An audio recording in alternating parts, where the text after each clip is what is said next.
Today we continue the Mahā Parinibbāna Sutta. I think this week would be the 5th week, if I'm not mistaken. And last week we saw how the Venerable Ananda requested and appealed Lord Buddha to reconsider or to change his mind and change his mind about relinquishing his life force, whereby he only had 3 months to live. And we saw the encounter with Mara, and we saw how Lord Buddha reminded Ananda that once the Tathagata has decided, meaning he has mentioned it several times, 3 times in each different location where both the Lord Buddha and Ananda, Venerable Ananda, were at. And we saw how those opportunities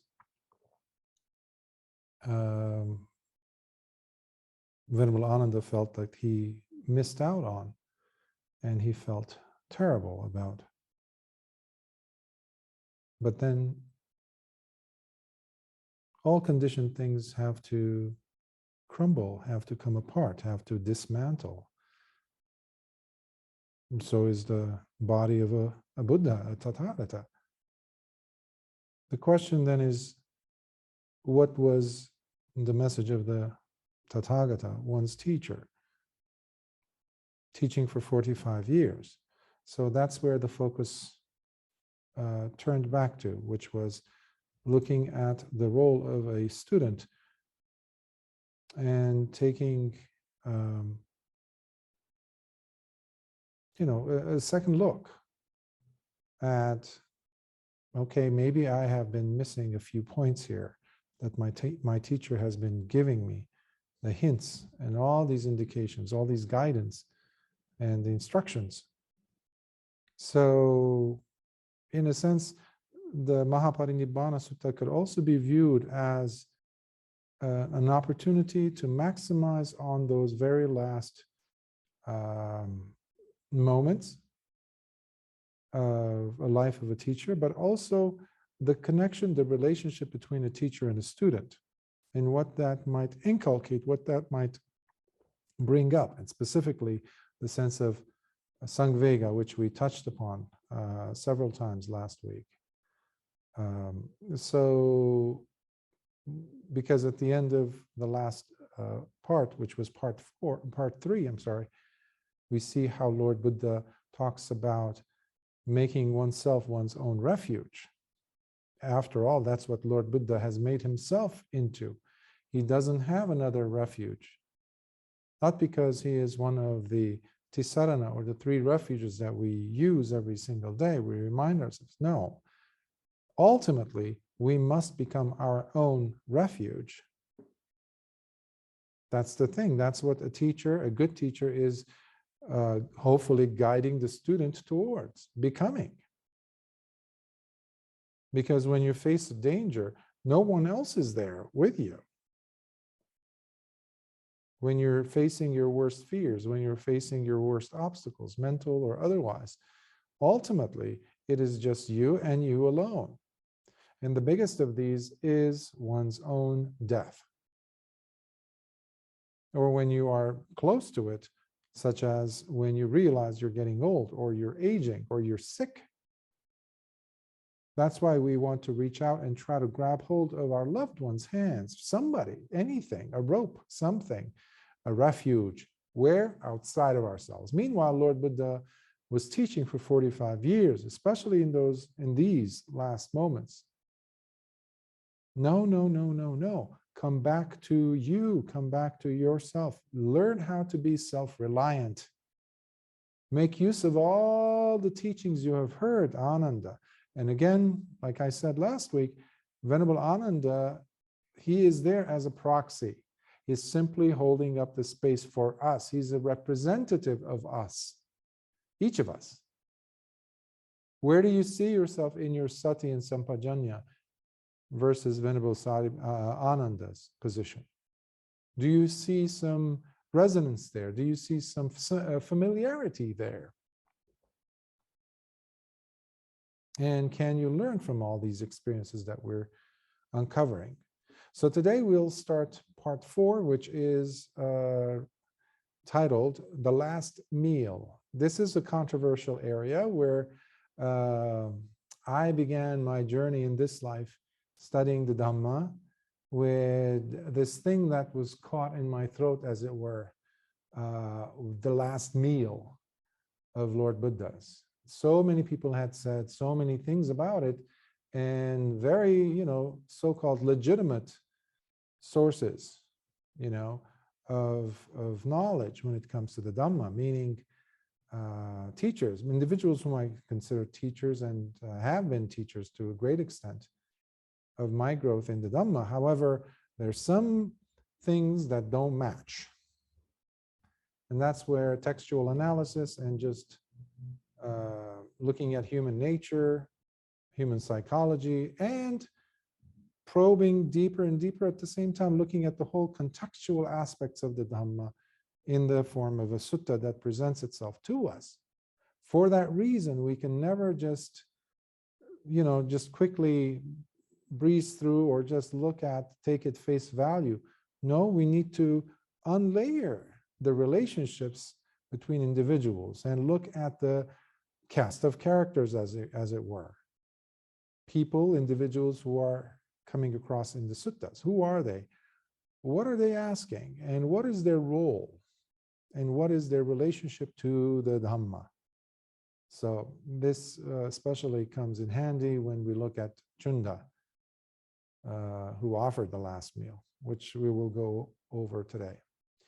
So the heading of this section is the elephant's gaze. The elephant's gaze, it's actually one of the characteristics of Lord Buddha or Tathagata.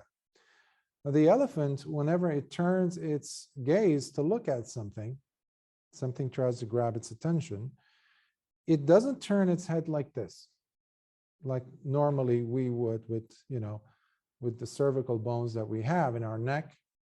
We just turn our head and look. That's what an animal does. Other animals like a tiger, a jaguar, a giraffe, a monkey. But the elephant was known to turn its whole body, complete body. So Lord Buddha was known to gaze with the elephant's gaze. So he didn't ever, you never see it in the Brahmaya Sutta, in the Majjhima Nikāya, where we have a 7-month record of day-to-day activities almost, where we have a record of how Lord Buddha behaved when he walked into a room, stepped out of the room, how he chewed his food, etc., etc.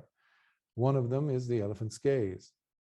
Every time he turned to look, he would turn with his whole entire body.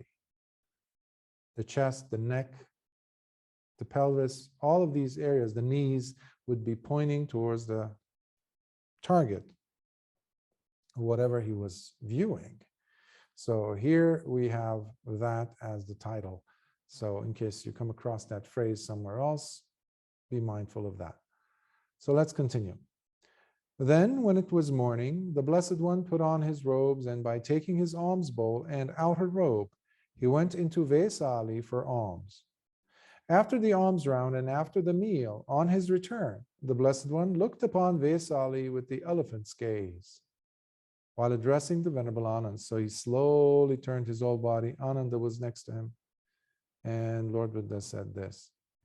This Ananda is the very last time that the Tathagata will gaze upon Vesali. Come, Ananda, let us go to Bandhagama. You can almost sense the sadness in the words, especially when you look at it contextually, based on whatever we have covered already during the past 4 weeks. As you wish, Lord. And the Blessed One, along with the large Sangha of bhikkhus, went and took up residence in Bandhagama. Then, while addressing the bhikkhus, the Blessed One stated, Bhikkhus, it is due to not understanding because of not penetrating four principles that both you and I have been wandering and migrating ceaselessly through this long course of rebirths. What are these four? They are noble virtue, noble collectedness of mind, noble wisdom, and noble freedom. So Lord Buddha is saying, because of our lack in understanding, in not having penetrated these four things, virtue, meaning sila, collectedness of mind, samadhi, noble wisdom, panya, and noble freedom, vimutti. But bhikkhus, now that these four principles have been understood and penetrated, cut off is the craving for further existence.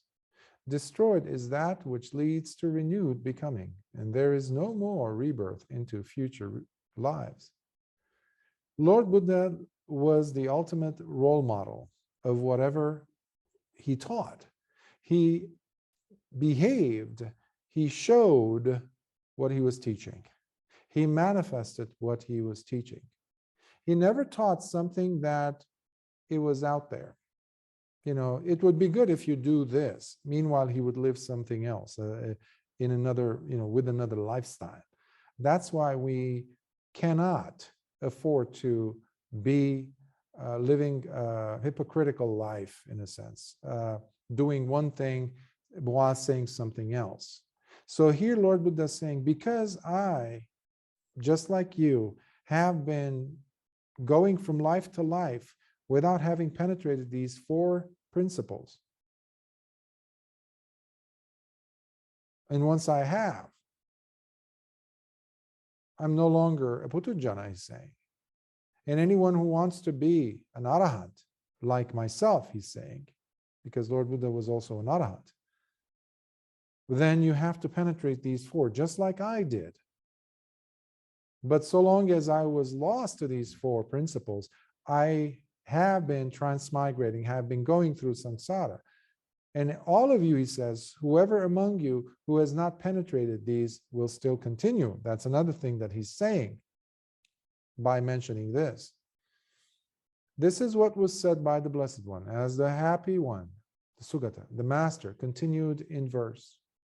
Virtue, collectedness of mind, wisdom, and freedom unsurpassed. These are the principles realized by Gautama the renowned.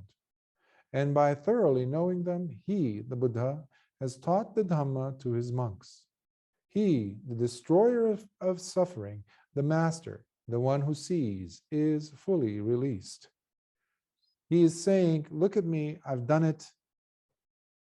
I'm showing you what is the outcome. So he truly lived out the whole scene of a person who goes through the stages and penetrates through ignorance and attains wisdom, ultimate, unsurpassed freedom. And he's saying, this is how it flows, this is how it goes.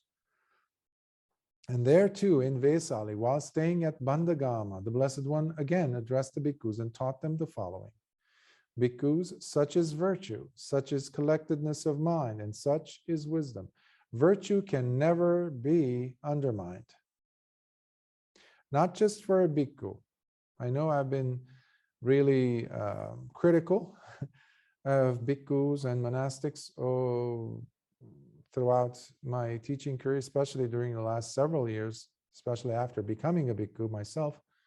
But this is not just about bhikkhus. Be aware of that. This is about everyone. Anyone who lives, wants to live an authentic life, meaning live a life that is drenched in religious practice, becoming aware of their highest potential, in a sense, cannot push away, cannot shrug, cannot shun sila. Virtue must be there. I mean, even in Greek philosophy, you have philosophers that are known throughout the world talking about the beauty and the value, the essence, almost like the spine that makes up a person, which is virtue. Virtue must be there. Today, it is the least attractive word. Virtue, another word for morality. We need to have virtue. And Lord Buddha again and again stresses the importance of this.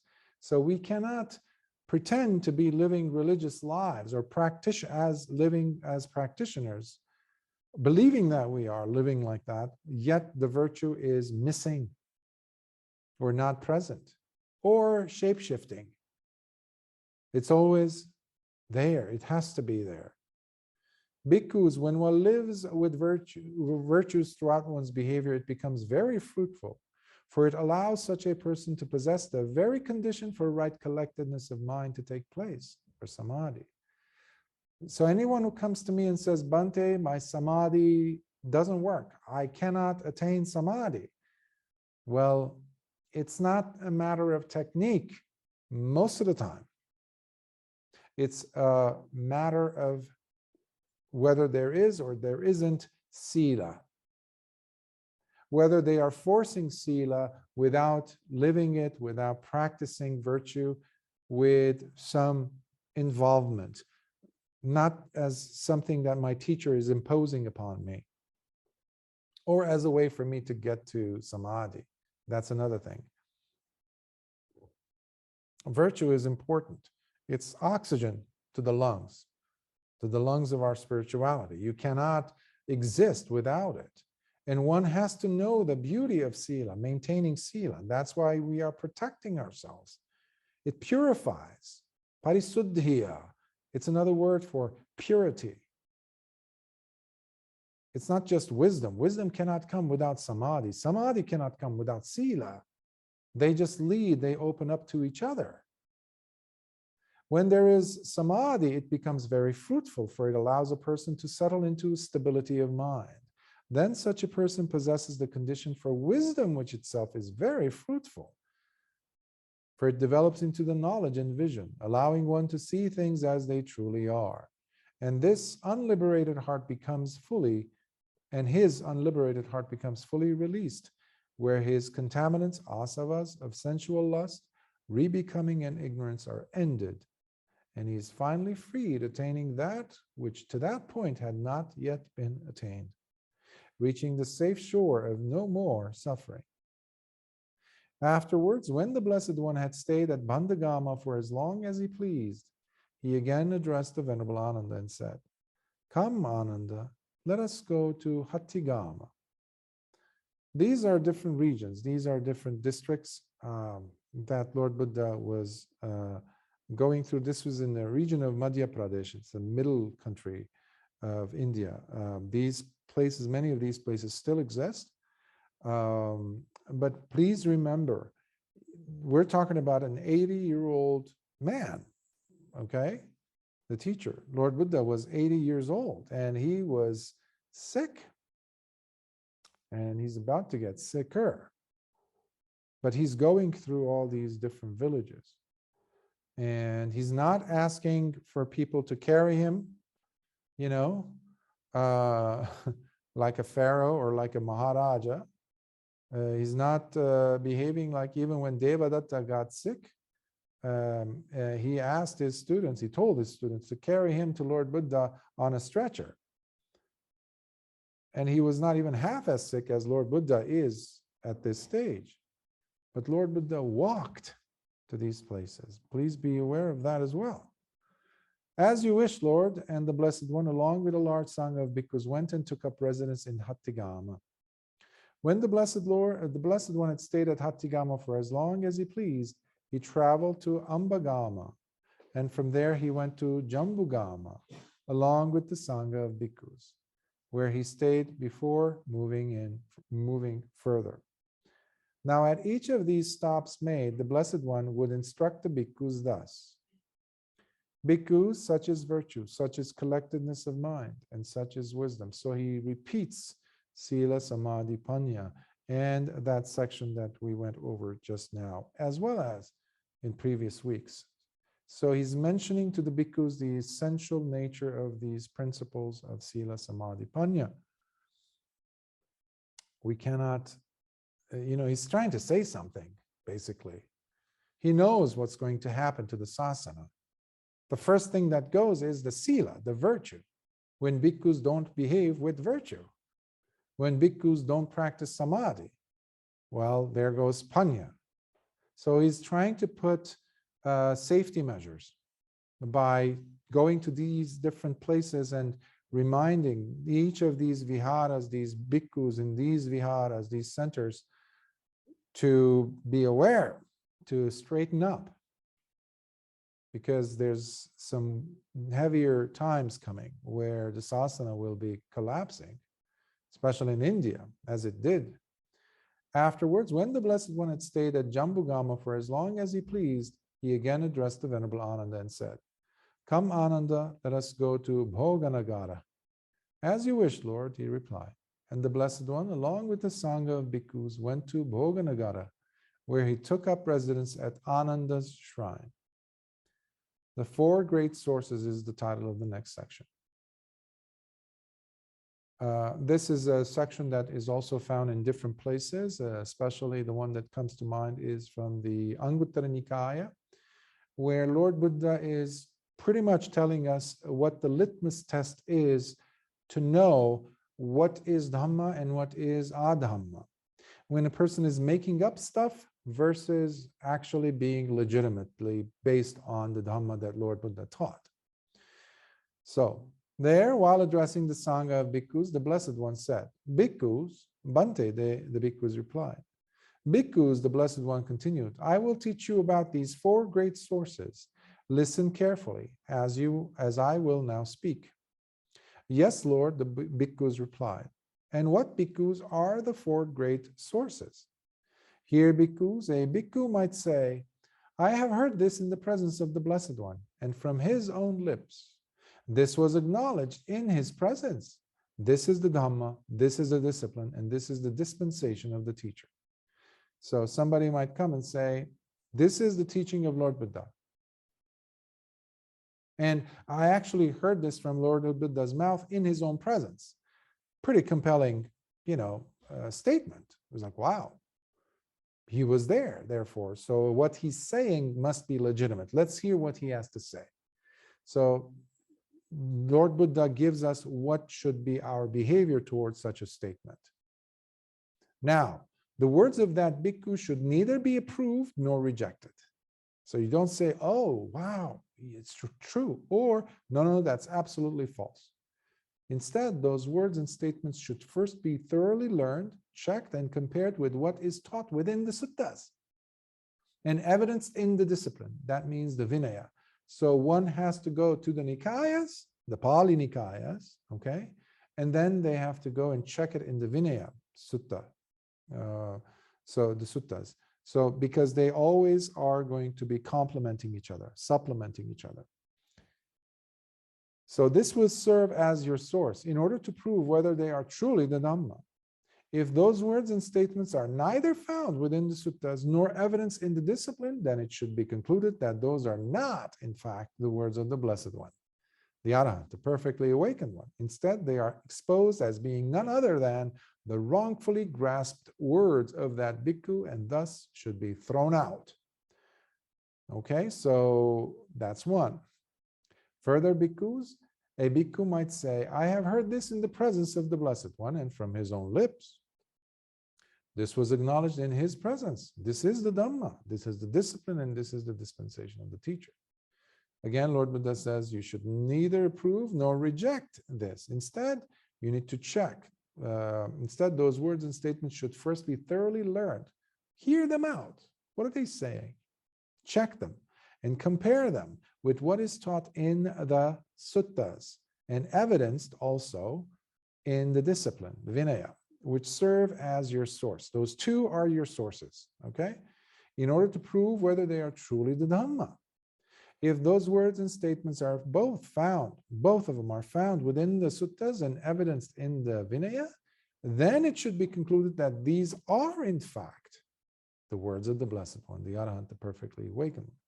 Thus, the bhikkhu is to be regarded as one who truly is and rightfully rightfully learned the Dhamma of the Blessed One. This, bhikkhus, you should remember as your great source. The first great source. The first one was just thrown out, remember? It was not even valid. Further, bhikkhus, a bhikkhu might say, in such and such a location, Sangha members are gathered, made up of many senior monks and monks of distinction. It was in the presence of the Sangha that I heard these words. It was from their own lips that I learned the following. So the person is not saying from Lord Buddha's lips. These are highly esteemed, respectable, many vastas, probably with a few doctorates, really important monks. I heard it from their mouth, from their lips, in their presence, that this is the Dhamma, etc. Lord Buddha says, now the words of such a bhikkhu should neither be approved nor rejected. Instead, they have to be checked, learned, compared with whatever is in the suttas and evidence in the Vinaya. Again, doesn't matter who's saying what about what. Are they in the suttas? Second, are they in the Vinaya? If those words and statements are neither found within the suttas nor evidence in the discipline, then it should be concluded that these are not in fact the words of the Blessed One, the Arahant. Instead, they are exposed as being none other than the wrongfully grasped words of that bhikkhu, and thus should be thrown out. Again, thrown out. Further bhikkhus, a bhikkhu might say, in such and such a location, Sangha members are gathered, made up of many senior monks and monks of distinction. It was in the presence of the Sangha I heard these words. Now, the words of that bhikkhu should neither be approved or rejected. So, etc. The same formula is playing here. If those words and statements are both found within the suttas and in the Vinaya, then it should be concluded that these are in fact the words of the Blessed One, the Arahant, the perfectly awakened one. Thus, the bhikkhu is to be regarded as one who has rightfully learned the Dhamma of the Blessed One. This bhikkhus you should remember as your second great source. Further bhikkhus, a bhikkhu might say at such and such a location, several learned Sangha members are living together, and they are known to be true heirs to the Tathagata's dispensation. They are experts of the Vinaya, the discipline. It was in the presence of these elder Sangha members that I heard these words. This is the Dhamma, etc. Now, the words of the bhikkhu should neither be approved nor rejected until they are checked, etc. If those words and statements are neither found within the suttas nor evidence, then it should be concluded that these are not. So these are coming from so-called group of masters of the Vinaya.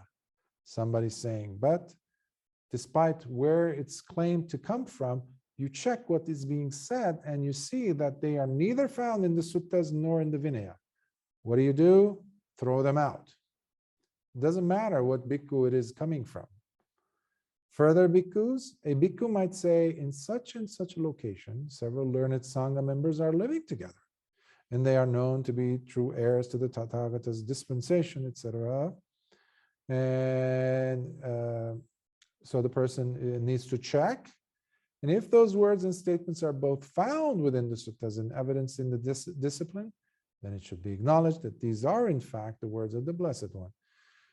So Lord Buddha says, this should be your third great source. Further bhikkhus, a bhikkhu might say in such and such a location, a single elder bhikkhu. This is now not a group of Sangha, but this is one single elder bhikkhu is residing there, saying, who is known to be true heir to the Tathagata's dispensation, an expert on the Vinaya, the discipline. It was in the presence of this elder Sangha member that I heard these words. It was from his lips that I heard this teaching that is supposed to be Dhamma. Now, the words of that bhikkhu should neither be approved nor rejected.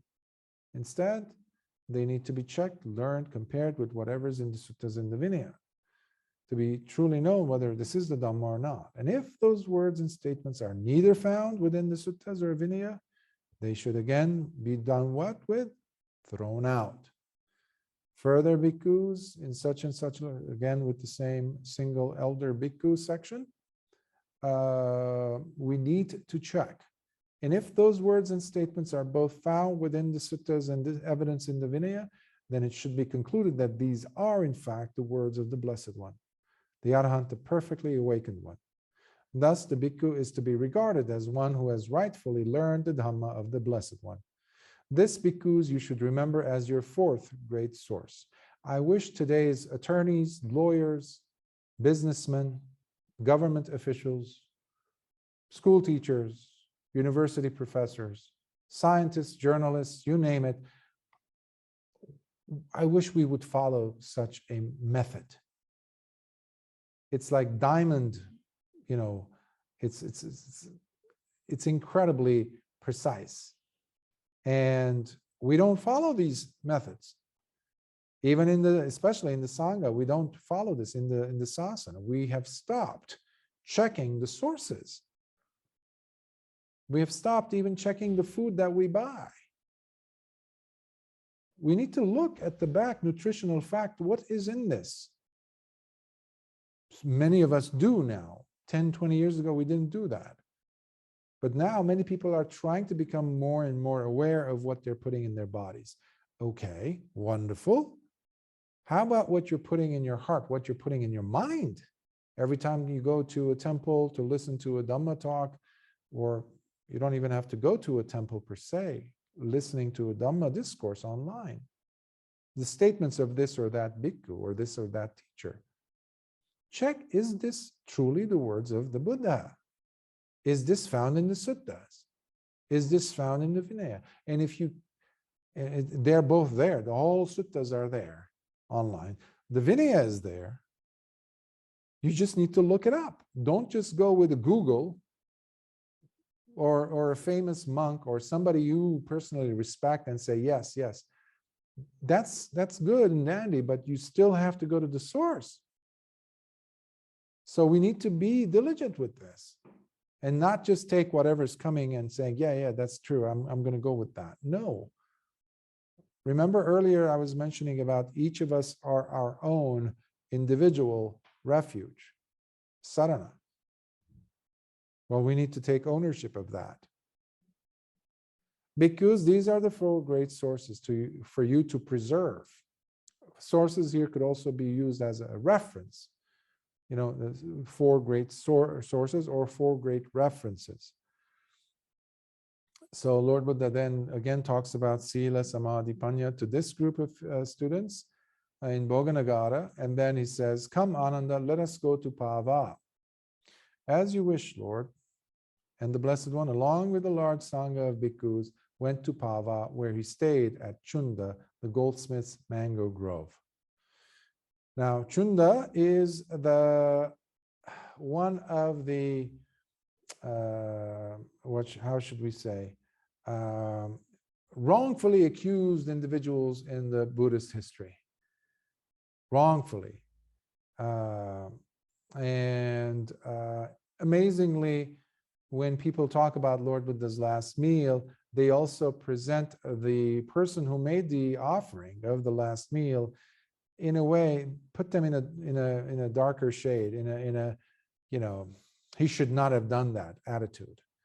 And when we see how it unfolds, we'll see that it's had nothing to do with the reality of what took place. So there's a lot of misinformation, including those Mahatheras who would tell me this story about the last meal of Lord Buddha. And I would just go like, but how did he eat that bad, meal made of, pork meat or some spoiled meat or something like that? How could that even be? So there's such wrong in misinterpretation, misinformation, and a lack in effort to look at the four sources, which we just went over. Today's bhikkhus do not sit down and look at the sources where they get this. Their teachers, etc., had carried on this poisonous information. And that is the last meal for them, in fact, because that shuts them out of true panya. And Dhamma is all about panya. So we need to check the sources before we say it to someone. I have to know if it's what I'm saying is legitimate or not. Does it have its roots in the suttas and the Vinaya or not? Is it based on my experience or not?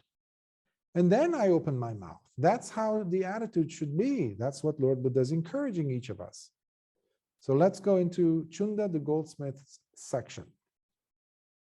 The Blessed One's last meal. Then Chunda the goldsmith heard the news. The Blessed One, they say, has already arrived in Pava and is now staying at my own mango grove.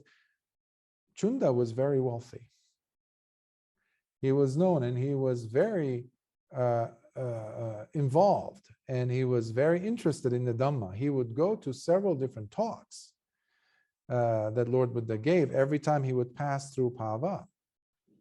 So, and Chunda quickly went and approached the Blessed One as he respectfully paid homage to him and sat down to one side. Then the Blessed One encouragingly spoke as he inspired, instructed, roused, and gladdened Chunda, the goldsmith's heart, with an enlivening talk on the Dhamma. Excuse me.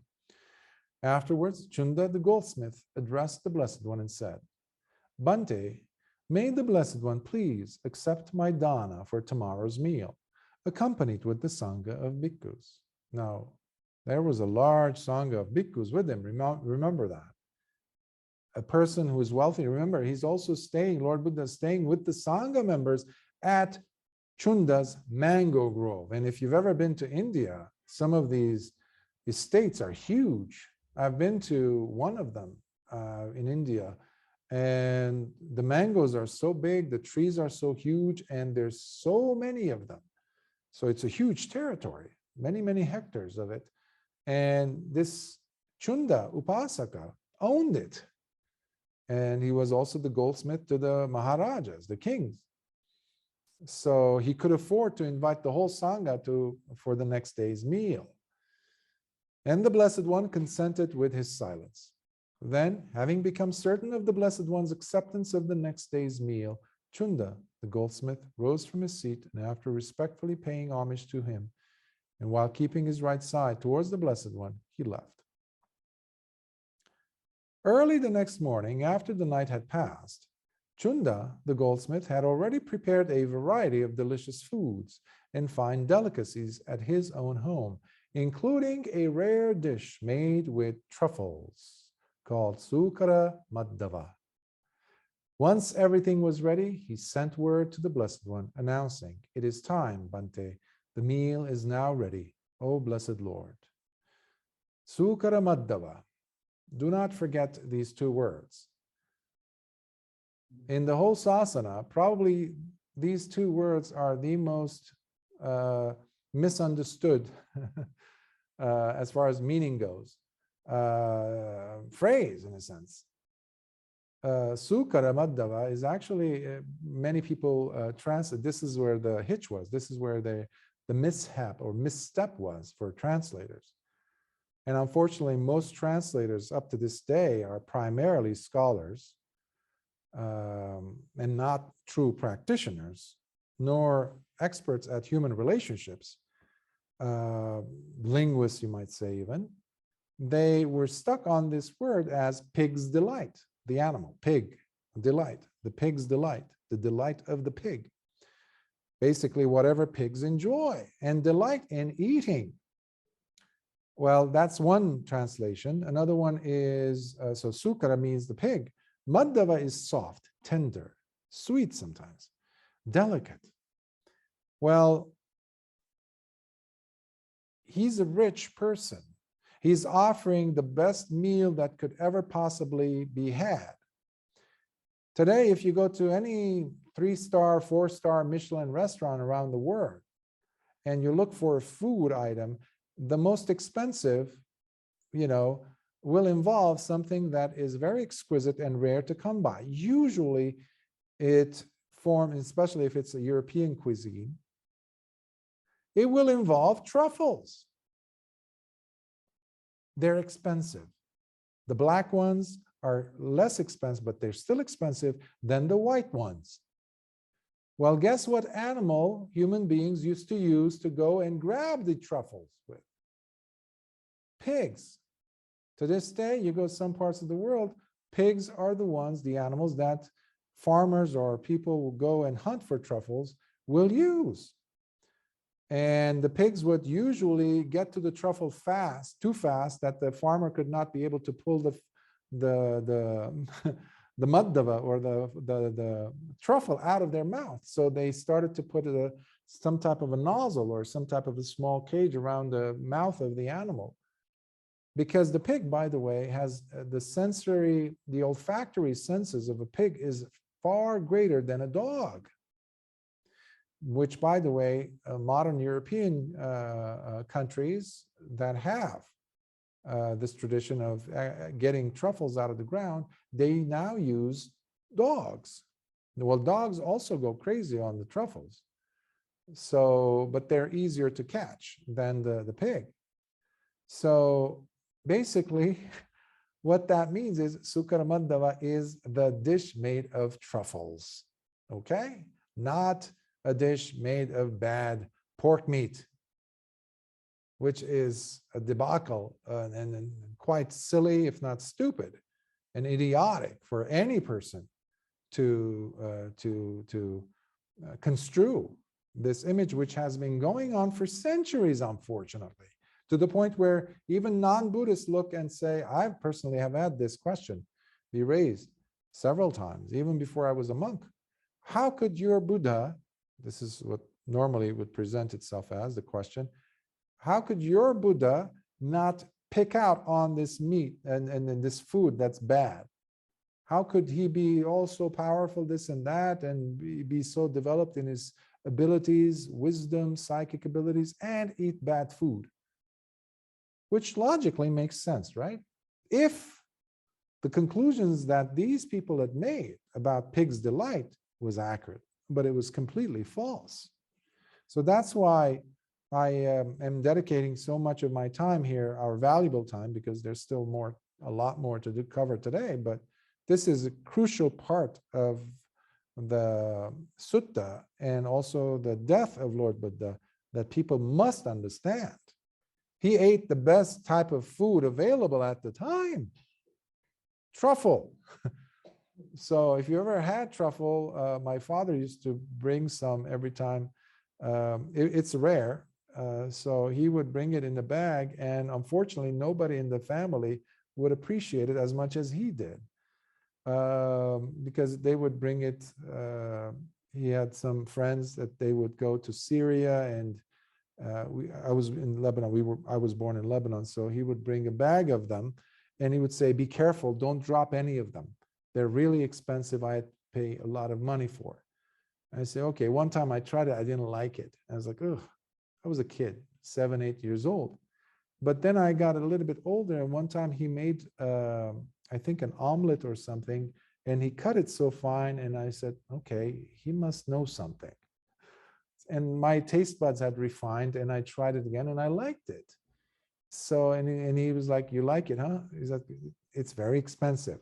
I said, "Okay." So if we know that today, imagine 2,600 years ago in India, where they had this as a delicacy. Of course they valued this, and especially a wealthy person such as Chunda.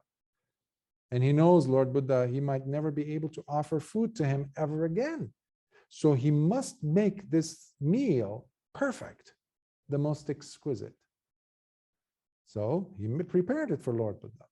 Thereupon, in the morning, the Blessed One put on his robes, and by taking his alms bowl and outer robe, accompanied by his Sangha of bhikkhus, headed to Chunda, the goldsmith's home. And there he took the seat that was prepared for him. Now, before being served the food, the Blessed One addressed Chunda by saying, "This is a very rare statement. Rarely do you come across suttas where Lord Buddha is being offered food, and he first gives an instruction to the person who's about to make the offering. Usually, Lord Buddha would sit on the prepared seat, and the person, the offerer, would come in and start serving the food to Lord Buddha with his or her own hands. But here we have an inclusion of this sentence. Lord Buddha says, "Chunda, the Sukara Madhava dish you have prepared, you may go ahead and serve it to me, but to me alone, no one else. Whereas all the other dishes and delicacies, hard and soft, you may offer to all the bhikkhus present." That's another thing that has never occurred. This is the only time that you see this. Lord Buddha saying, "Offer it only to me, no one else." And this is another misunderstood statement, because some people with their own ignorance have concluded that Lord Buddha, quote unquote, realizing that he is going to be poisoned by that's again misconstrued, wrongfully reached conclusion of these individuals that presume that Lord Buddha knows that he's about to eat something poisonous and that's why he's protecting the bhikkhus. No, because these individuals, the translators, have missed the rest of the sutta apparently, at least the next few paragraphs that are coming up. They never read it apparently. So let us read it at least. As you wish, blessed Lord, replied Chunda the goldsmith, and as instructed, he served the Blessed One with his own hands the delicate truffle dish he had prepared especially for the Blessed One, and then offered the other dishes of food, hard and soft, to the rest of the bhikkhus. Later, the Blessed One spoke to Chunda the goldsmith by saying, now, Chunda, whatever that is left of the Sukara Madhava, take it away and bury it in a pit. For I do not see in all of existence with its gods, Maras and Brahmas, this world with its recluses and religious practitioners of all kinds, anyone who is able to eat this meal and fully digest it, except for the Tathagata. As you wish, blessed Lord, replied Chunda the goldsmith, and he did what the Blessed One had advised by removing whatever was left of the truffle dish he had offered to the Blessed One, and taking it away and burying it in a pit. Then he returned to the Blessed One, and after paying homage to him, he sat down to one side. Then the Blessed One again encouragingly spoke as he inspired, instructed, roused, and gladdened Chunda the goldsmith's heart with an enlivening talk on the Dhamma. Once this was over, the Blessed One arose from his seat and departed. Meanwhile, soon after the Blessed One had eaten the meal provided by Chunda the goldsmith, the Blessed One became terribly sick, even dysentery, experiencing bloody dysentery, while suffering sharp and deadly pains that could have easily killed anyone else undergoing them. But the Blessed One endured them mindfully, while being fully alert and with careful consideration, and with a mind that was completely unperturbed. His body was sick, and there's a significance of the last meal. This is when the body of the Tathagata, once the last meal has been taken, just like the first meal, and Lord Buddha is going to directly speak about this in a minute. The first meal that right before Lord Tathagata becomes a Tathagata is significant, as well as the very last meal. So it is the contrast, stark contrast of that and how the body felt. So now we're seeing the body coming apart, not because of the meal, but what these meals, both of them, represent as key points, as benchmarks, if you will, of the life of a Tathagata. So, but the key thing again here to remember is fully alert. So he was mindful and with full sampajanya, sati sampajanya, even when his body is breaking apart. So if you've ever heard of somebody experiencing dysentery, it's terrible. And you know, it's a bacteria, viral infection. I forgot what it was, but basically you need to really take care of your body. And the immune system, when it shuts down, all these start to invade the body. Remember that. And plus, the fact is that he was 80 years old with severe backache. And he's exhausting himself and he's not resting. He was only sleeping for about 3 hours at the most per night. I don't know if you know of even a 25-year-old who could do that extensively or throughout a lifetime, only sleeping 3 hours and walking for hundreds of miles per week. Lord Buddha did that. Then the Blessed One spoke to the Venerable Ananda by saying, "Come, Ananda, let us go to Kushinara." And the Venerable Ananda answered, "As you wish, Blessed Lord." After, this is the verse that the First Council elders have enclosed in this section of the sutta. In verse, "After eating the meal offered by Chunda the goldsmith, I heard how with such great fortitude the 3 deadly pains he bore, a terrible sickness came upon the Lord, who had just eaten the delicate Sukara Madhava. But while enduring the bleeding purges, the Blessed Lord's dauntless words were, "Come, let us go to Kushinara." The next section's title is Water to Quench the Blessed One's Thirst. The clearing of the waters. While traveling, the Blessed One then, by leaving the main road, came and stopped at the foot of a tree, and he said to the Venerable Ananda, "Ananda, please fold my upper robe into four and place it down here. I am tired and want to rest a little." "Yes, of course, Bhante," replied the Venerable Ananda, as he quickly folded the Blessed Lord's outer robe into four and placed it down at the foot of the tree. The Blessed One sat down on the seat prepared for him, and he then said to the Venerable Ananda, "Ananda, please bring me some water. I am thirsty and need to drink some water."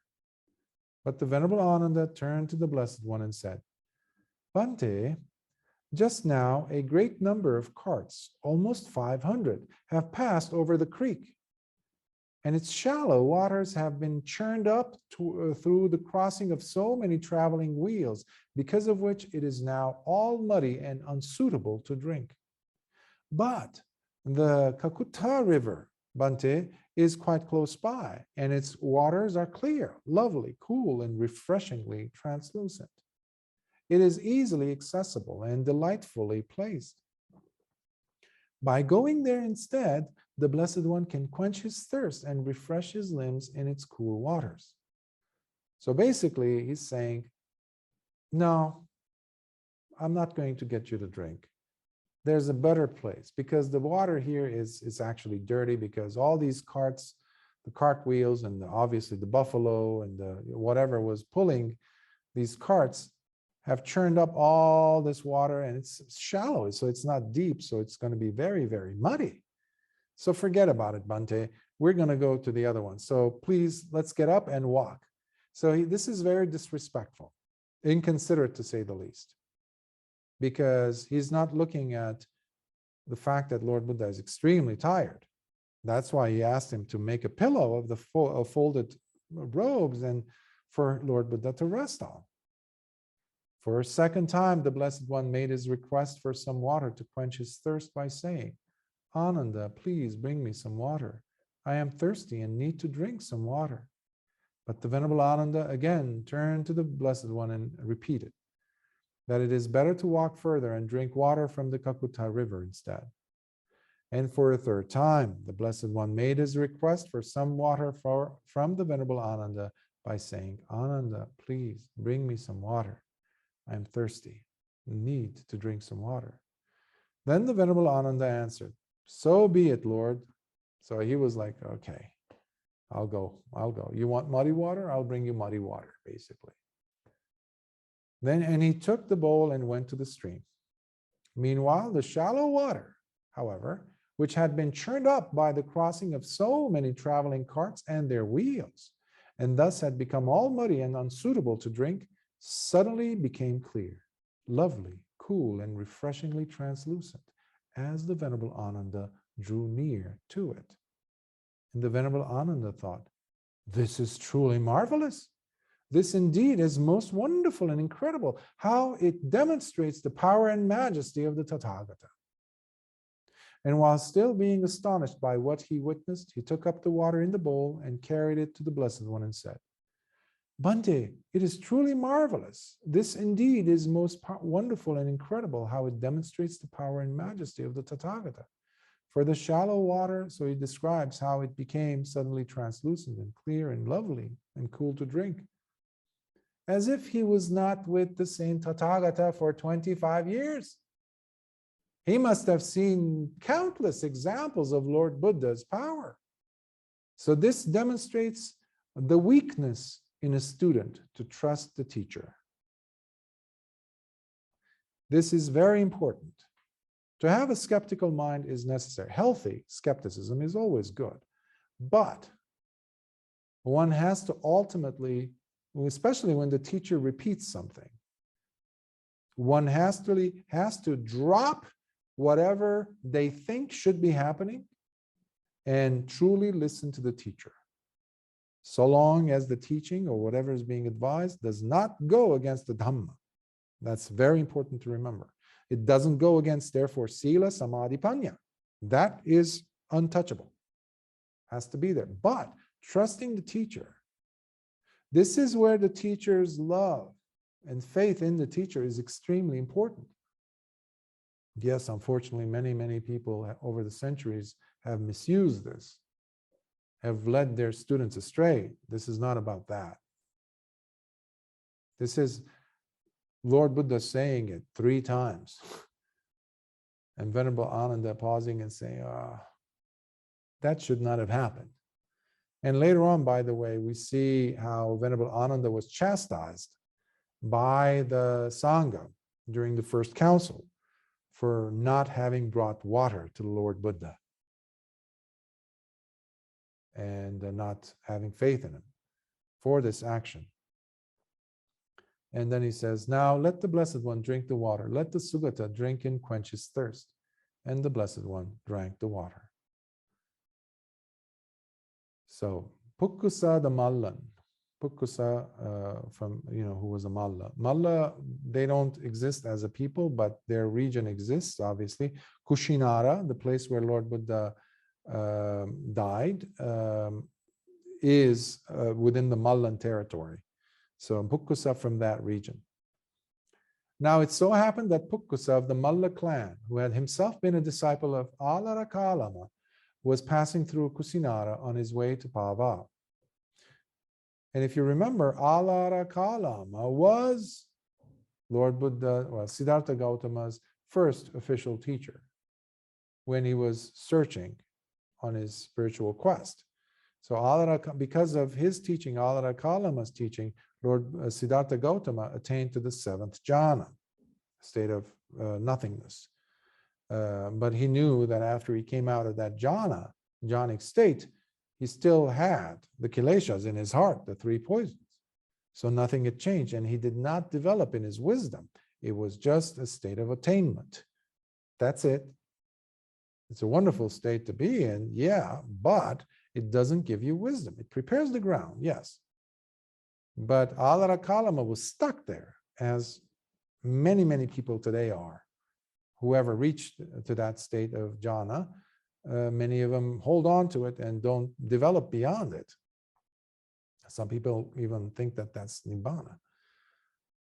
So when Pukkusa the Mallan saw the Blessed One seated at the foot of a tree, he went up to him, and after respectfully greeting him, he sat down at one side and then spoke to the Blessed One by saying, "It is truly such a wonderful thing, Bhante. It is so marvelous, Bhante, how those who have gone forth from the home life into homelessness are able to attain to and remain in such states of calmness and peace." So he saw Lord Buddha sitting at the foot of a tree in meditation. And then we see why he's so admiring it. Once, Bhante, I remember how Alarakalama was on a journey. And then by leaving the main road, he came and sat at the foot of a tree to avoid the intense heat of the day. It so happened, Bhante, that a great number of carts, probably 500 in number, passed by him, one by one. And then, Bhante, someone who was trying to catch up to that caravan of carts, on seeing him sitting there under a tree, came and inquired, "Did you, sir, see a great number of carts that just passed by you?" And Alarakalama replied, "No, friend, I did not see such a thing." And the man exclaimed, "But the noise, sir! Surely you must have heard the great noise of so many animals and carts passing you by?" "No, friend, I did not hear it." Then that man asked him, "Then, sir, perhaps you were sleeping as they passed you by, huh?" "No, friend, I was not sleeping." "Then, sir, were you conscious?" "Yes, friend, I was."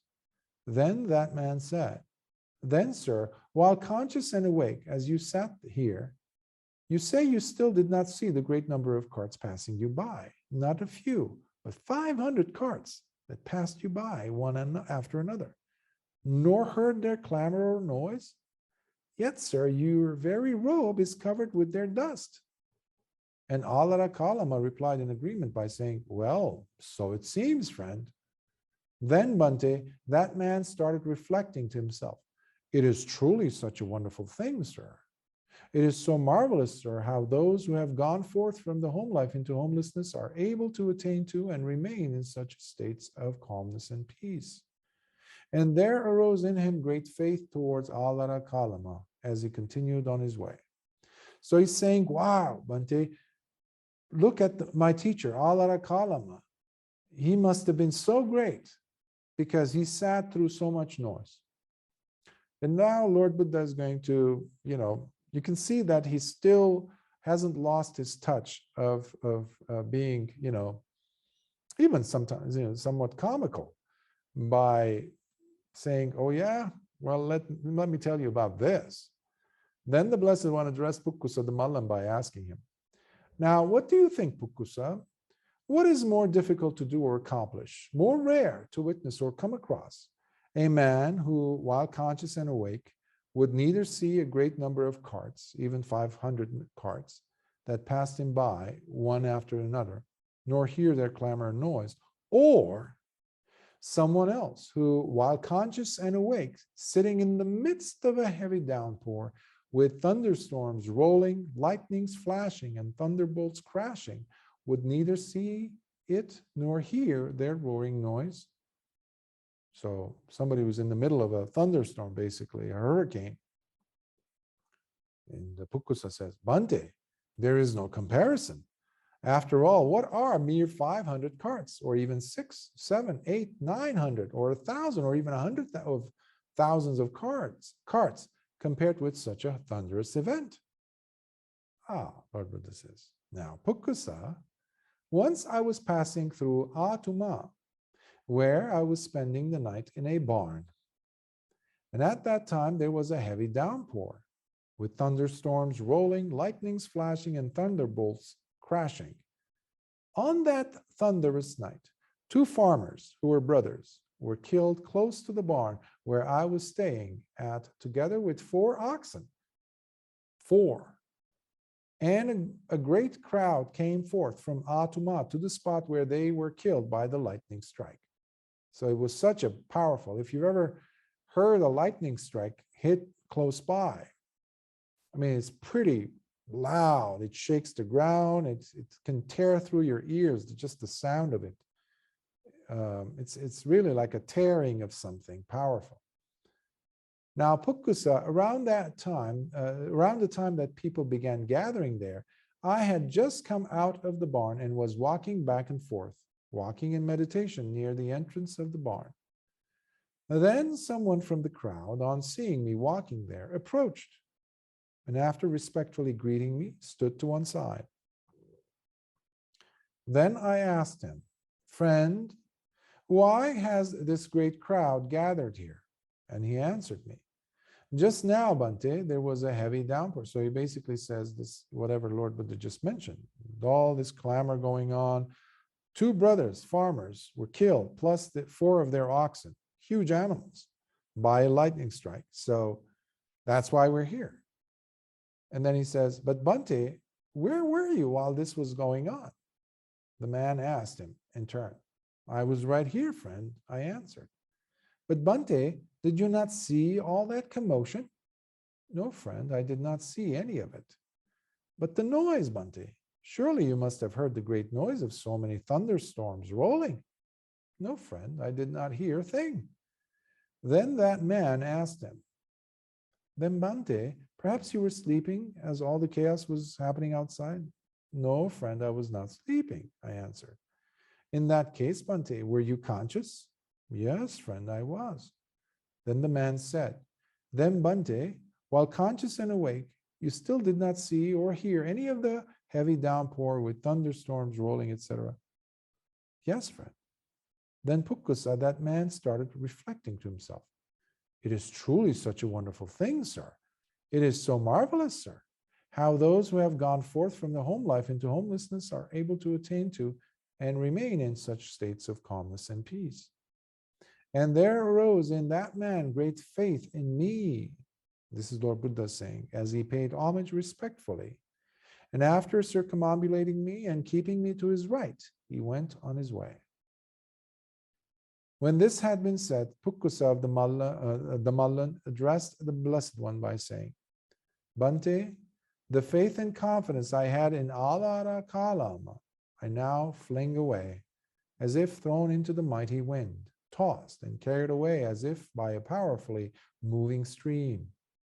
Magnificent Bhante, excellent Bhante, the Blessed One has made the Dhamma clear to me in many ways, as though he were turning upright what had been turned upside down, revealing what was hidden, showing the way to one who was lost, holding up a lamp in the dark for those with eyesight to see. I go to the Blessed One for refuge, and to the Dhamma and to the Sangha of Bhikkhus. From this day forward, may the Blessed One remember me as a lay disciple who has taken refuge in him until the end of life. Then Pukkusa the Mallan spoke to one of his attendants and said, Friend, go and get me at once 2 sets of glistening and golden-colored robes ready to wear. As you wish, sir, the man answered and did as he was told.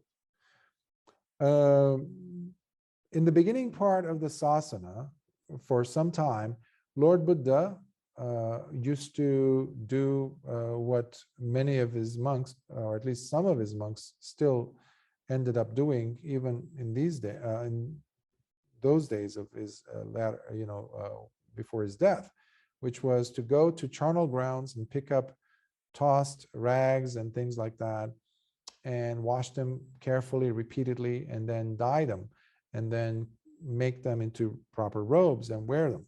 So that was the type of robe that Lord Buddha was using for some time, until people started approaching and they wanted to offer things other than a dana. So many people started to ask if it's possible for them to offer robes that were ready-made. So, because this is India, and you have a lot of people wearing saris, so cloth and robes were normal. So they would have them, and sometimes they were really, really luxurious. They were really well-made, fine material. So we have rules as to what it is that the types of robes are allowed and permissible.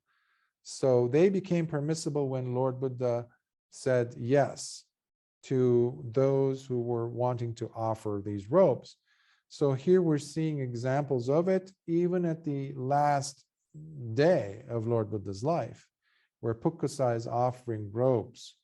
So, because sometimes I've seen people ask, they're not sure whether it's appropriate or not, because to this day, there are actually bhikkhus who would get tossed rags and clean them, wash them, and so they maintain part of that legacy. And they wear rags, basically, as long as it adheres to the regular or the protocols of how a robe is supposed to be for a monk. This is interesting because this time period coincides with the Katina time period, because we just came out of the Vassa, and we have some portion of time where individuals, lay people, could offer robes.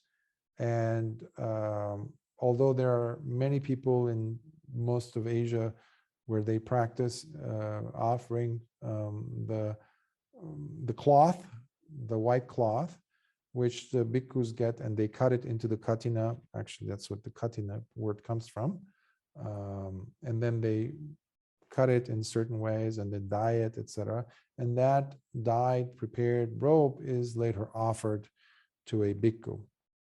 Usually in the Sangha, they decide as to who's supposed to get it. So basically, that's one. But in majority of the world's temples, you will see today people who bring in robes that are ready-made in nicely plastic package, this and that. You see this in Burma, Malaysia, Indonesia, Thailand, Sri Lanka, Western countries. And so yeah, I just wanted to mention that, so to clear up some confusion. So, and when the robes were brought, Pukkusa the Mallan offered them to the Blessed One by saying, "May the Blessed One, O Lord, accept these from me out of compassion." So he offers the robes, both of them. And the Blessed One said, In that case, Pukusa, go ahead and present me with one while giving the other robe to Ananda. As you wish, Blessed Lord, said Pukusa the Mallan, as he offered the Blessed One one robe and gave the other to the Venerable Ananda. Afterwards, the Blessed One instructed Pukusa the Mallan in the Dhamma, as he inspired, roused, and lightened his heart with an enlivening talk on the Dhamma. After which, Pukusa rose from his seat, respectfully bowed to the Blessed One, and by keeping his right side towards him, went on his way. Then, after Pukusa the Mallan had left, the Venerable Ananda placed the glistening gold-colored robe upon the Blessed One. So he's so tired, Lord Buddha is not able to put the robes on. Venerable Ananda is coming in. And remember, Venerable Ananda is the same age. He's also 80. So he's helping putting the robes upon his teacher's body. But as soon as the robes were placed upon the body of the Blessed One, they became dull-colored, as though faded immediately, with their earlier glistening splendor dimmed. They lost their glistening color, the golden color that lustered is lost suddenly.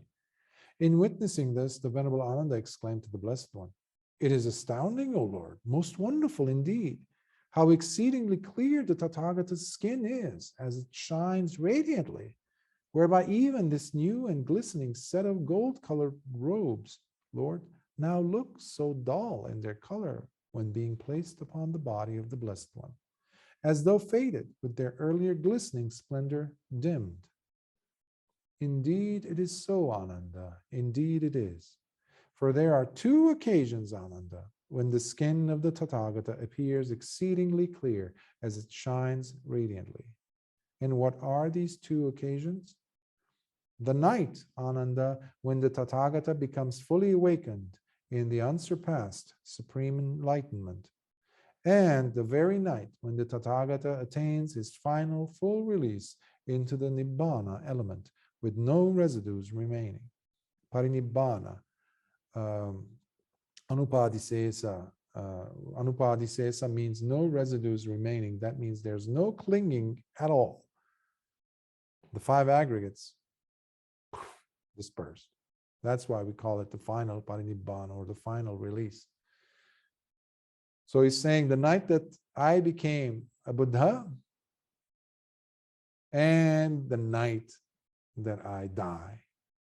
Those are the two occasions where the body of the Tathagata glistens, glows. These, Ananda, are the two occasions when the skin of the Tathagata appears exceedingly clear as it shines radiantly.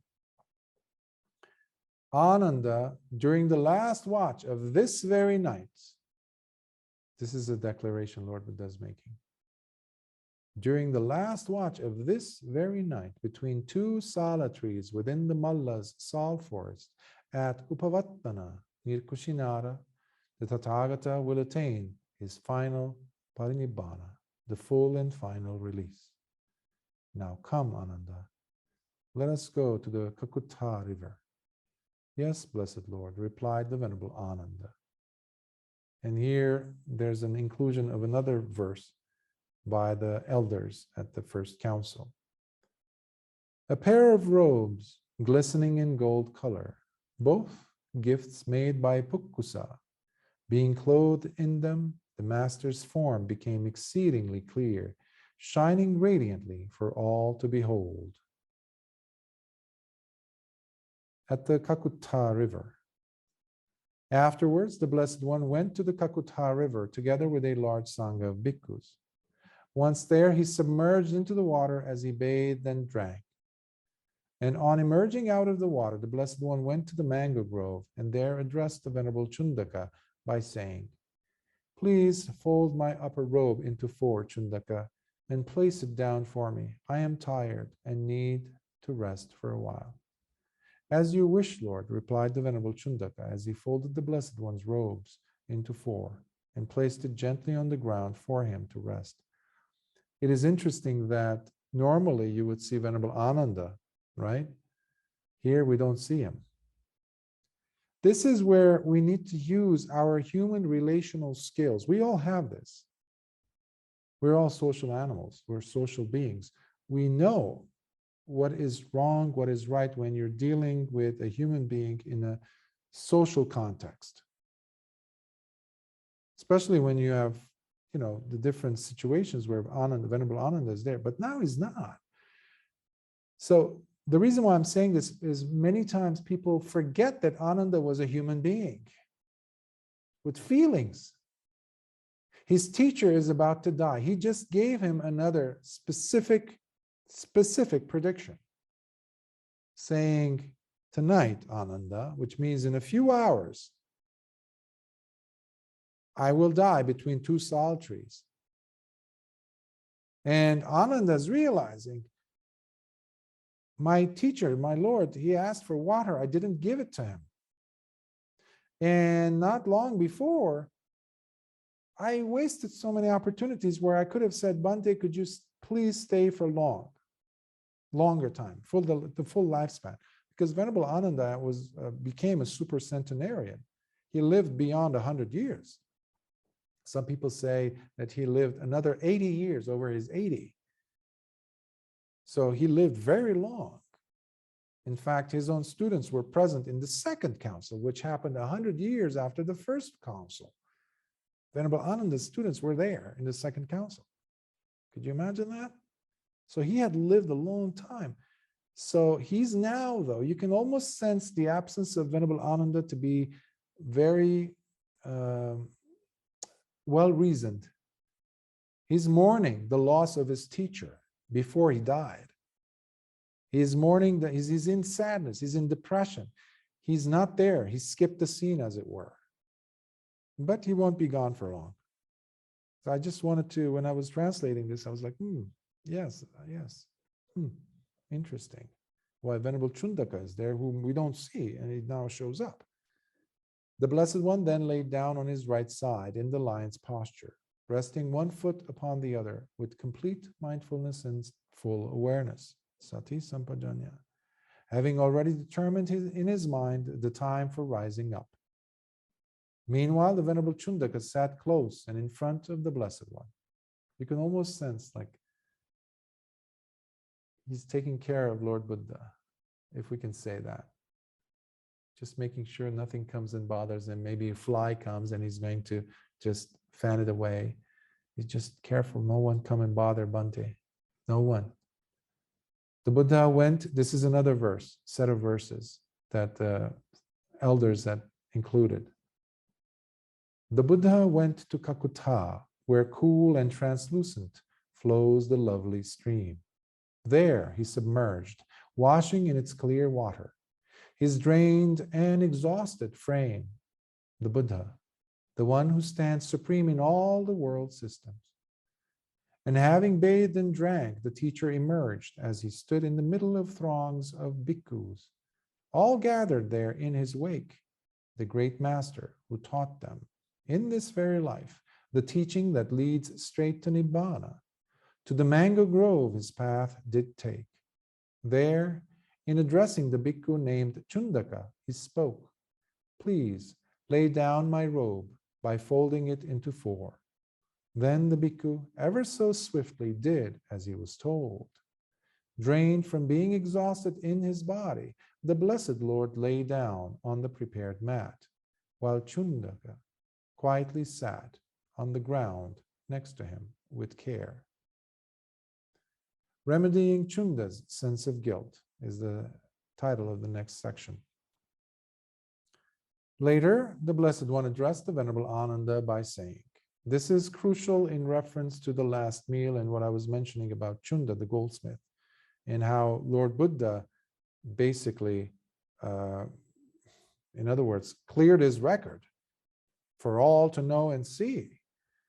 This comes from Lord Buddha's own mouth when we understand, when we see what he's trying to say, and the reasonings behind his choice of telling Chunda to go ahead and toss away whatever was left from the Sukaramadava, the truffle dish. Ananda, it may so happen that some might incite a sense of guilt to arise in Chunda, the goldsmith, by saying, it is terrible, it is so sad, friend Chunda, to know that it was because of you that this happened, pointing the finger at Chunda. After all, it was from your own hands that the Tathagata took his very last meal and thus came to his end. This will surely bring you much misfortune. You certainly will have to pay for this dearly. Wow. Talk about the sense of guilt. I wasn't there during this time, obviously, but in my life, whenever I came across the last meal, I would feel sad and think, oh my, he must be in some hell realm, Chunda, for having poisoned Lord Buddha. This is what many of us have, this wrong information, wrong conclusion. And that would actually be bad fortune for us to make such a wrong statement about an upasaka, who was also very advanced, by the way. However, Ananda, the sense of guilt that is incited within Chunda should be quickly dispelled and remedied in this manner. So instead of saying those negative things about Chunda or to Chunda, we have to say this, he says. It is wonderful. It is such a great honor, friend Chunda, a true blessing to know that it was from your own hands that the Tathagata took his very last meal and thus came to his end. For friend Chunda, we have heard in the presence of the Blessed One and from the Blessed One's own lips the following clear statement. There are two offerings of alms food which are of equal fruition, of equal outcome, exceeding in grandeur and more fruitful in their outcome than any other offering of alms food ever made. What are these two? The alms food offered to the Tathagata just before attaining his full awakening in the unsurpassed and supreme enlightenment, and the alms food offered to the Tathagata before his final and full release into the Nibbana element, with no residues remaining. The first was given by Lady Sujata. The last meal was given by Chunda, the goldsmith. Their names will always remain as long as the sasana lasts. Many people don't respect Chunda, but there's even stupas built in Rajagaha in India where you go and it's dedicated for Sujata. But there's nothing for Chunda. This is wrong, and this has been perpetuated because this whole business, this wrong interpretation of a poisoned last meal is still going on, unfortunately. That's why I appreciate having these opportunities where we can clear the record and people could actually get finally the clear understanding as what is Dhamma, what is adhamma. Please don't think that in the 21st century, we cannot possibly be perpetuating an adhamma situation. No. Today, we are perpetuating in so many temples, so many viharas, so many monasteries, wrong interpretations of Dhamma, which is adhamma. We can't go fixing all of them, but at least we can fix our interpretations of what is the Dhamma. And the details of situations like this, crucial points in the sasana's life.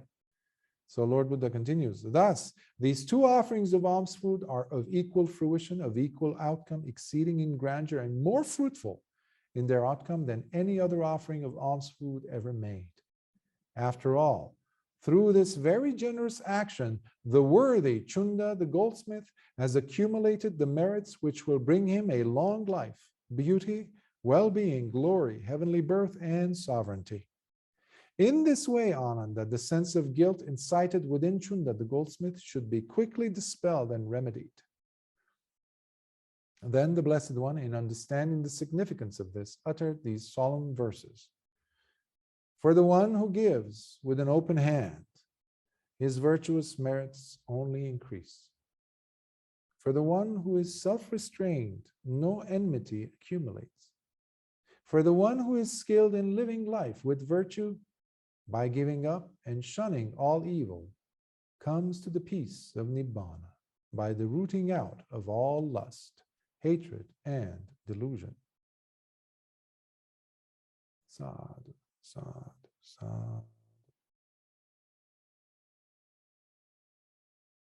I will stop here, and next week we will continue from section 5 or book 5 of the Mahā Parinibbāna Sutta. And according to my calculations, I think we will have 2 more weeks to complete the Mahā Parinibbāna Sutta. I think we've had a wonderful pace throughout, because I did not want to sacrifice in any way, shape, or form any portions that might have been compromised or sacrificed by the shortening of time.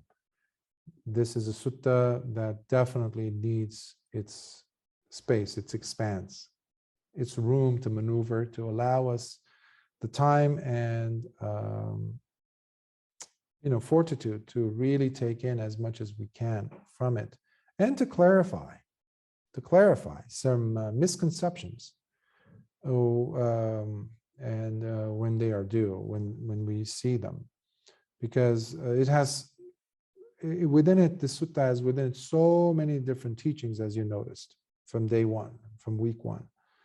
So it's crucial for us to know what's what, and especially that section that we covered today on the 4 great sources.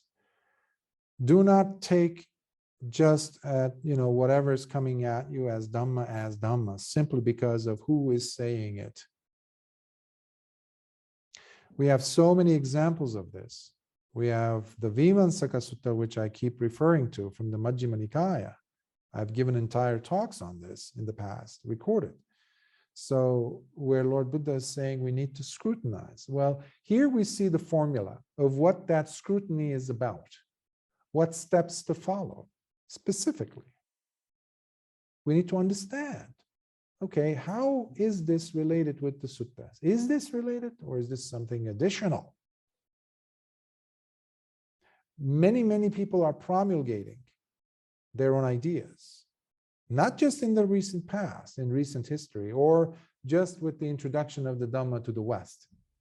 Many people think that, oh, it's the Western or intellectual tradition of translators that have misrepresented the teaching. Not necessarily.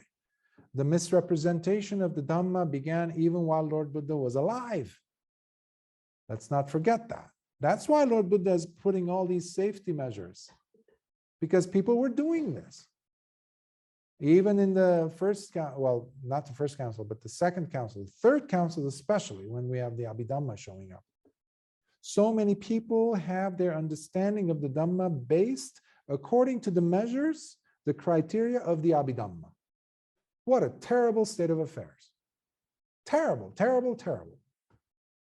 I still get questions from people presuming that their premise, from wherever they're coming from, is like, yeah, it's because it says in the Abhidhamma. There's even books, Puggala Panyati, this and that, all these things, books upon books upon books. And it's part of the Vinaya, it's part of the Nikaya, part of the Pitaka. Sutta Pitaka, Abhidhamma, Vinaya Pitaka, and Abhidhamma Pitaka. Tipitaka. Well, it's Dvipitaka, not Tipitaka. Okay? Let's clear that up. So the whole premise crumbles. So the person stands there with their mouth, with their jaw dropped, as like, I have nothing to ask, because now I have to go back to the drawing board. Because their whole understanding was based on wrong foundation. That's why Lord Buddha is saying, start right from the beginning. Go to the suttas. Go to the suttas. There's so much there to gain, to understand, to develop. It's so deep. But it's been going on. That's what I'm trying to say. In Asia already, there was so much misrepresentation of the Dhamma taking place for centuries. So only in the West, during the past 150 years or so, we're, carrying on the baton of misrepresenting the Buddha's teaching. So what I'm doing here is the opposite of that, to take us back to the suttas and to really clearly look and use powers of analysis, textual analysis, understanding human relationships. Crucial. Things that you already use and apply in your own life, to bring those into the suttas interpretation, looking at things contextually. rather than in a vacuum like most of the English translators are still doing. Looking at the word for word, okay, where does it say in the Pali? This, it says so. Oh, in the agamas. Oh, now they are using the agamas as a countermeasure or a balance for the Pali Nikayas. Oh, so if it's in the agama, then it must be legitimate. What a nonsense. This is a quintessential example of throwing the baby with the bathwater. It doesn't go deep into the practice of the person. It's all intellectual. That's why they will never get to taste Magga Phala Nibbana, period. I don't care how many years they spent in a jungle, in a kuti, practicing. If the premise is wrong, it's going to be wrong. So let's go back to the Dhamma. And it requires a lot of humility. It required a lot of humility for Venerable Ananda to say, to shut his mouth, first of all, and say, my teacher could be right. I know 500 carts, animals went over the creek. I know, my logic is yelling at me, I know, but this is my teacher. He's not delusional. He must have a reason. Plus, I don't care.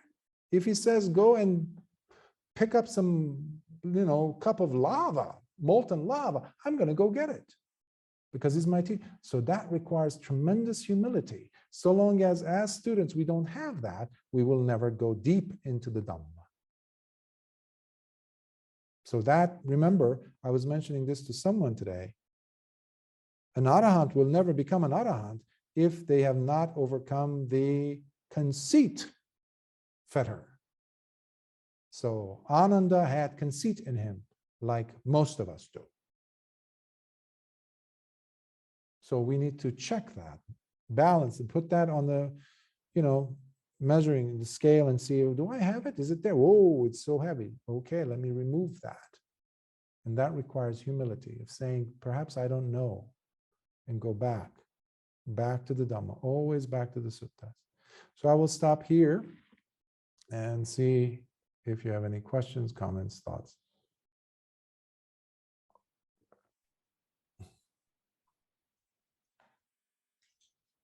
Yes? Thank you, Bhante. I just like some clarification on something you mentioned about virtue and morality.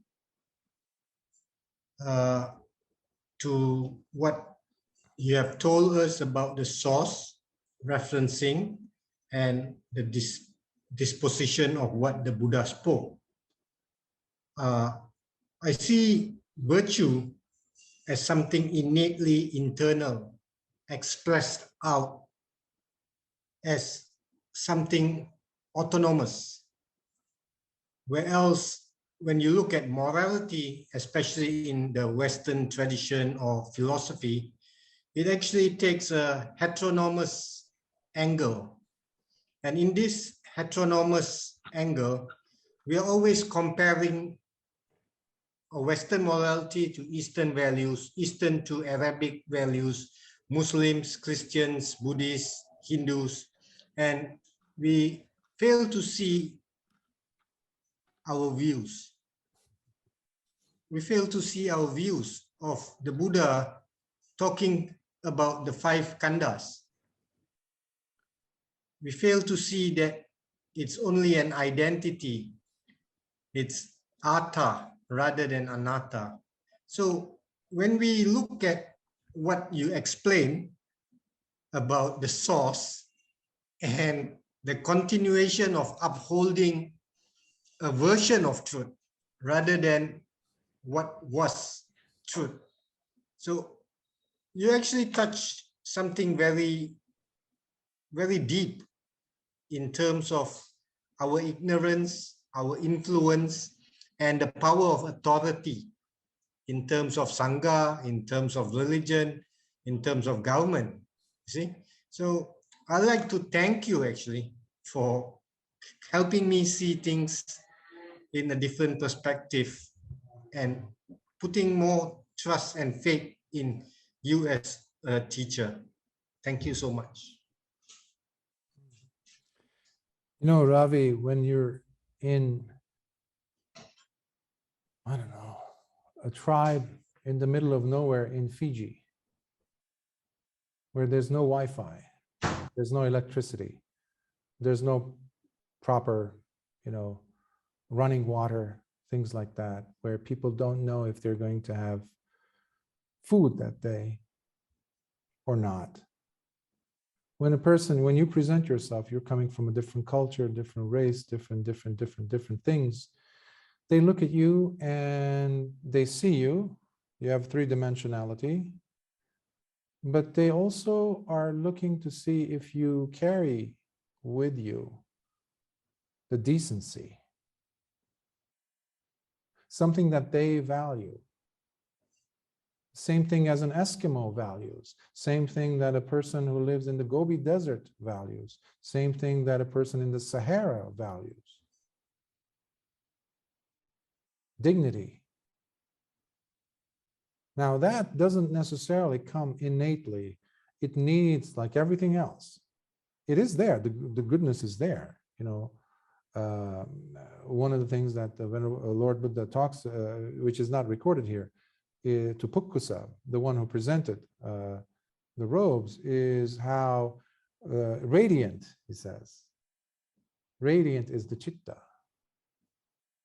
But it needs work. It needs work. Now, it doesn't care if that morality comes from, I don't know, from Taoism, from Arab culture, from somewhere else, from whatever. It requires work.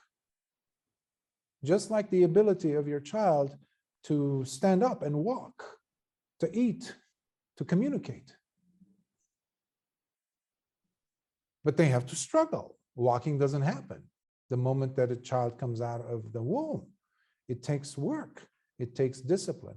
And with the discipline comes the purification, parisuddhiya. But the quintessential elements must be there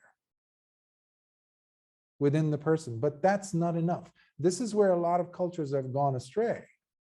Especially with the 60s and on, everybody was talking about, and they misused Zen teaching. They had, some roots in Buddhism, in Zen, but they misused that. Be here now, that's enough. No, that's not enough. A criminal is very much in the now, A person who slaughters people is very much in the present moment. They feel their anger, they're enjoying that lustful look when they're cheating on their spouses, for example, a person. The body is so hot. Yeah, even when you're breaking sila, you're very much in the present. That's not virtue, that's not morality. Because that could be very relative. So people have been misusing it. And then on the other extreme, you had individuals like you mentioned in the Western understanding of morality, drenched in Judeo-Christian Islamic foundations of what a moral person is. Well, that is imposed from the outside. Well, that is the opposite extreme. Because now, in the hands of the populace, or in the hands of whoever is the governing body and ruling, now people are becoming moral in these societies against their will. In fact, anything that is outside of that moral structure is not only shunned, but is persecuted and killed. In fact, people are dying because of that, and have been for centuries, in the name of morality. That has nothing to do with virtue, nothing to do with virtue in that context, because these are two extreme understandings or positions when it comes to the word or the reality of morality. Morality, that's why Lord Buddha had two words, hiri and ottappa. Wise, moral, shame. The person understands that if I do this in public, this is wrong. Why? Because if somebody else is doing it, I will consider it wrong. That's big. So the person is taking a responsible role, a mature position. Now, if a child is taught this at a young age, listen, Johnny, if you do this, it's going to hurt you in the long run, even if you get away with this. Well, why, Dad? Well, because imagine if somebody else is doing this to you, Johnny. Would you like to? No, Dad, don't say. Well, what happened there? So the person understands. So that type of education is required from a very young age. And then there's the wise moral consideration, which many times, ottappa portion, where many people misinterpreted that as fear, let's say, or shame and dread, Well, it's not necessarily fear, but it's a consideration such as, well, what if those individuals that I respect, what if they were here and they saw me doing this? Or let me open my mind. Let's say they are able to see my mind in the thoughts I'm having right now. That's why Lord Buddha was very strong in his position when it came to mental action versus mere voice, speech, and physical action. So what you have in these Judeo-Christian Islamic traditions and anything like that in the world or in societies throughout history is the one that emphasizes, majority of the time, the physical portion.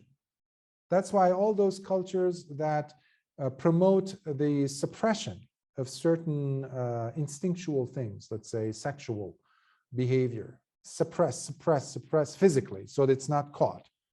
Don't you dare do this. If you do, you're going to get killed and this and that, right? Okay.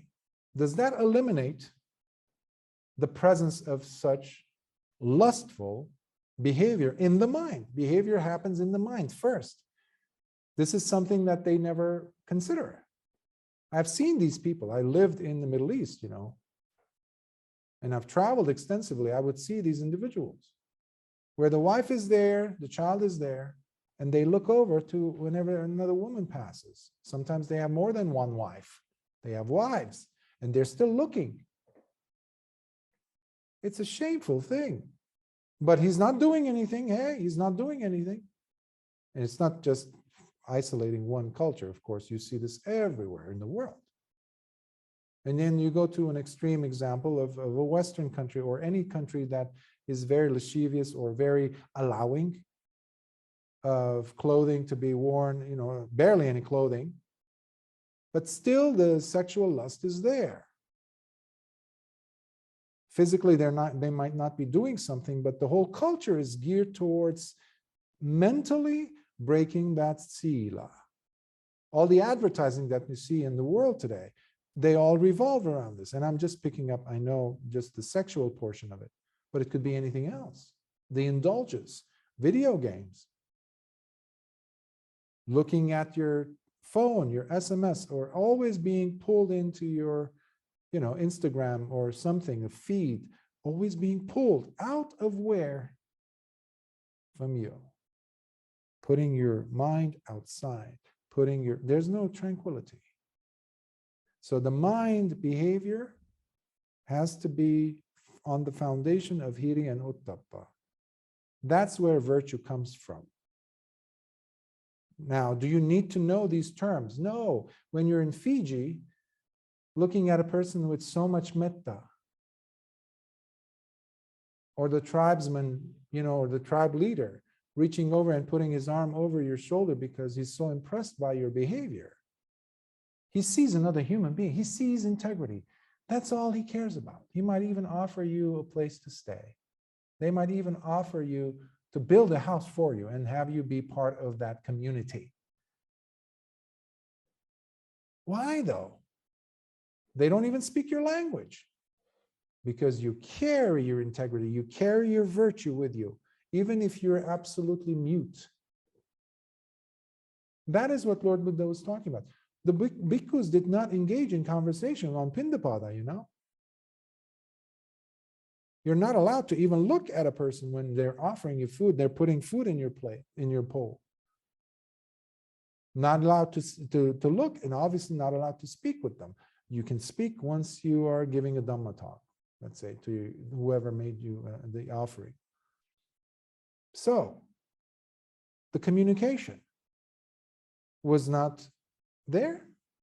Oh, yes, it was. In the behavior of the bhikkhu.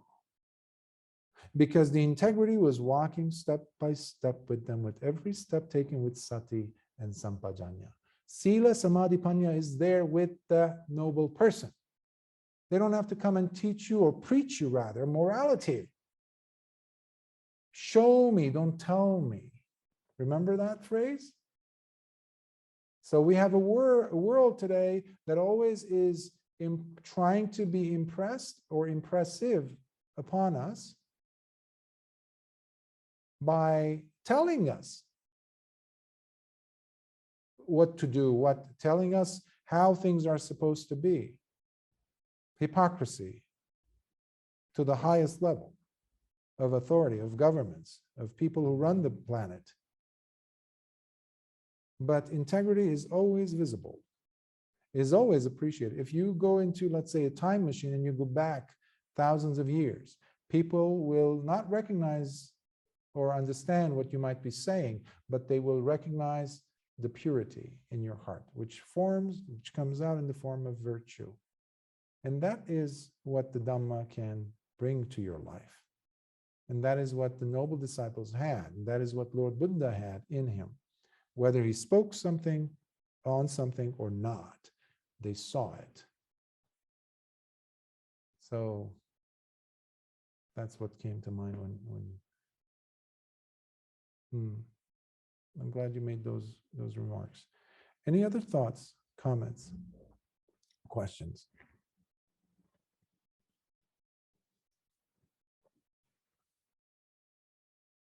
Before we go.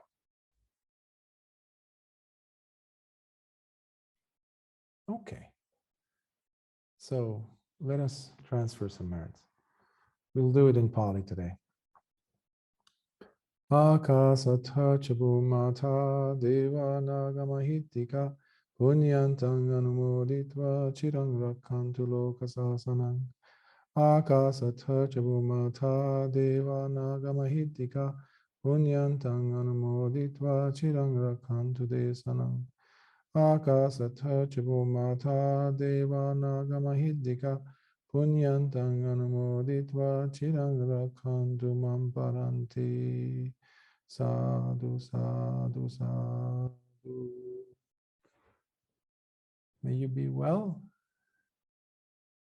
May your sila samadhi panya go deeper. And may it always surprise you, the practice that you are doing. May it always pleasantly surprise you. And always leave the yesterday's experiences to yesterday.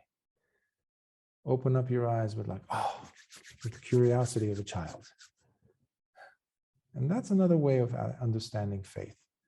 Faith in the Buddha, the Dhamma, and the Sangha. May you be well. Until next time. Sukhi hotu.